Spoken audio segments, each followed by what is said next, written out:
संपूर्ण महाराष्ट्रातून श्री क्षेत्र पंढरपूरला बहुतेक सर्व संतांच्या पालख्या दिंडीसह नेण्याची परंपरा आहे। भक्त आणि भाविकांना तीर्थयात्रा घडाव्यात आणि वारकरी संप्रदायाच्या महान परंपरेची जपणूक व्हावी या उद्देशाने श्री गजानन संस्थानचे 1968 पासून श्री क्षेत्र पंढरपूरला पायीवारी आणि श्री क्षेत्र आळंदीला मोटारीने पालखी दिंडीसह नेण्याचा अभिनव उपक्रम सुरू केला आहे।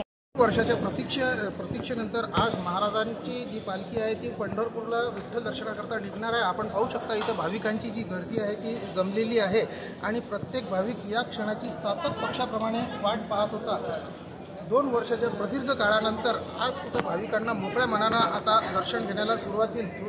7 वाजताची आरती झाल्यानंतर महाराजांचा जो रजत मुखवटा आहे तो येथे पालखीत आणला जाईल आणि भाविकांना त्या रजत मुखवट्याचं दर्शन होईल। याशिवाय श्री क्षेत्र त्र्यंबकेश्वर, श्री क्षेत्र पैठण, श्री क्षेत्र मुक्तानगर या ठिकाणी देखील संस्थानांची वारीनिमित्त पालखी जात आहे। आषाढी वारीकरिता पंढरपूरला जाताना वारकरी दरवर्षी सोबत निघतात। दिंडीमुळे विवेक, वैराग्य, भक्ती आणि ज्ञान या तत्वांचा लोकांना बोध होतो आणि आध्यात्मिक कार्य गतिमान होऊन धर्माप्रती श्रद्धा आणि भावना दृष्टिगत होतात। तसेच लोकजीवनावर आध्यात्मिकतेचा प्रसाद पडण्यासाठी मदत होते। दारिद्र्य, अज्ञान, अंधश्रद्धा, व्यसनाधीनता अशा अनेक समस्यांनी ग्रासलेली अनेक छोटी गावे पायीवारीच्या वाटेत आहेत।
या गावामध्ये हरिनामाचा प्रसार करून तेथील ग्रामस्थांचे जीवन सुखकर करणे, तेथील व्यसनहीनता, अंधश्रद्धा दूर करणे हे या वारीमागचे आणखी एक कारण। संस्थानचे पायीवारीकरिता श्री महाराजांची चांदीची नवीन पालखी बनारस येथील कारागिरांकडून तयार करून घेतली आहे। त्यावरील नक्षीकाम अत्यंत कलापूर्ण असून ही पालखी पाहता क्षणी अंतःकरणातील भक्तिभाव उचंबळून येतील। कोरोना काळाच्या 2 वर्षानंतर महाराजांची पालखी आज परत विठ्ठल दर्शनाकरता पंढरपूरला जात आहे आणि आपण पाहू शकता की हे 53 वर्ष आहे। इथं अश्व जे आहेत ते तयार आहेत। महाराजांचे जितकी पालखी जाणारे वारकरी आहेत ते तयार आहेत। ध्वजा पताका सध्याच काही वेळा अगोदर महाराजांची आरती झालेली आहे आणि या आरतीचा आणि आता जी आरती प्रस्थान करते याचा आनंद संपूर्ण भाविक येथे घेतील। 2 वर्षापासून ते सुद्धा चातक पक्षाप्रमाणे ही वाट पाहत होते आणि आता त्यांची ही प्रतीक्षा संपत आहे।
महेंद्र मिश्रा, विदर्भ न्यूज, शेगाव.